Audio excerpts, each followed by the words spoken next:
Hello everyone, welcome to innovation with ইফিম। আমাদের আজকের ভিডিওতে আমি কথা বলবো অ্যাক্সেস মডিফায়ার সম্পর্কে। এই ভিডিও ঠিক পরবর্তী ভিডিওটি হতে যাচ্ছে জাভার এনক্যাপসুলেশন সম্পর্কে।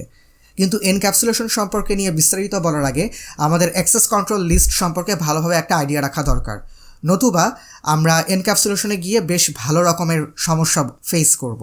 সো শুধুমাত্র সেই কারণে আজকের ভিডিওটি খুবই শর্ট একটি ভিডিও হতে যাচ্ছে এবং এই ভিডিওতে আমি অ্যাক্সেস কন্ট্রোল লিস্ট সম্পর্কে নিয়ে কথা বলবো। স্ক্রিনে মোস্ট প্রবলি দেখতে পাচ্ছেন আমি এখানে অ্যাক্সেস মডিফায়ার এবং অ্যাক্সেস কন্ট্রোল লিস্ট রেডি করে রেখেছি। ভয় পাবার কোনো কারণ নেই, এই লিস্টটি আমি আমার গিটহাবের পাবলিক গিস্টে রেখেছি এবং এই গিস্টের লিঙ্ক আমি অবশ্যই ডেসক্রিপশন বক্সে দিয়ে দিব। তো প্রথমে শুরু করা যাক। এই যে বাম পাশে দেখতে পাচ্ছেন, এদেরকে বলা হয় মডিফায়ার। 4 ধরনের মডিফায়ার জাভাতে থাকতে পারে।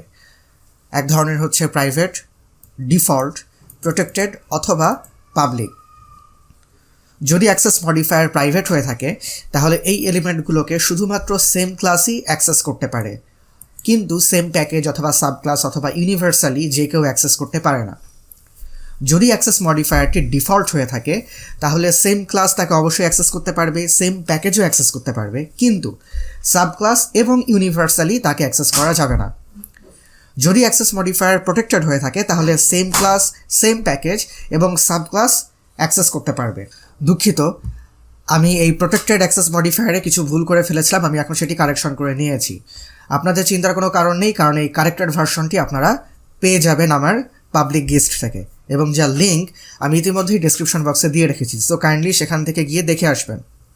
আচ্ছা, যেটা বলছিলাম, আমাদের অ্যাক্সেস মডিফায়ার যদি প্রোটেক্টেড হয়ে থাকে তাহলে সেম ক্লাস, সেম প্যাকেজ এবং শুধুমাত্র তার সাব ক্লাসই সেই এলিমেন্টগুলোকে অ্যাক্সেস করতে পারবে।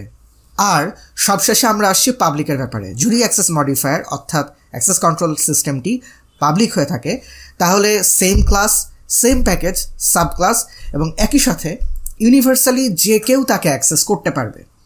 এই অ্যাক্সেস মডিফায়ারগুলো আমরা কোথায় ব্যবহার করে থাকি? সাধারণত জাভা কোনো প্রোগ্রাম খুললেই আপনারা দেখতে পারবেন আমরা ক্লাসে ব্যবহার করছি পাবলিক ক্লাস এই, পাবলিক ক্লাস সেই, অথবা আমরা ভ্যারিয়েবলের ক্ষেত্রে এটা বেশি করে ব্যবহার করে থাকি, মেথডেও ব্যবহার করি। ঠিক আছে, যেমন public void display, private void display, public integer এত ভ্যারিয়েবলের নেম, প্রাইভেট ইন্টিজার এই ভ্যারিয়েবলের নেম, এইভাবে আমরা ব্যবহার করে থাকি। তো এই অ্যাক্সেস মডিফায়ার এবং অ্যাক্সেস কন্ট্রোল লিস্টটি আপনাদের মনে রাখতে হবে যখন আমরা এনক্যাপসুলেশন নিয়ে কাজ করব, কারণ এনক্যাপসুলেশনের বেসিক স্ট্রাকচারটাই এই অ্যাক্সেস মডিফায়ারের উপর ডিপেন্ড করে।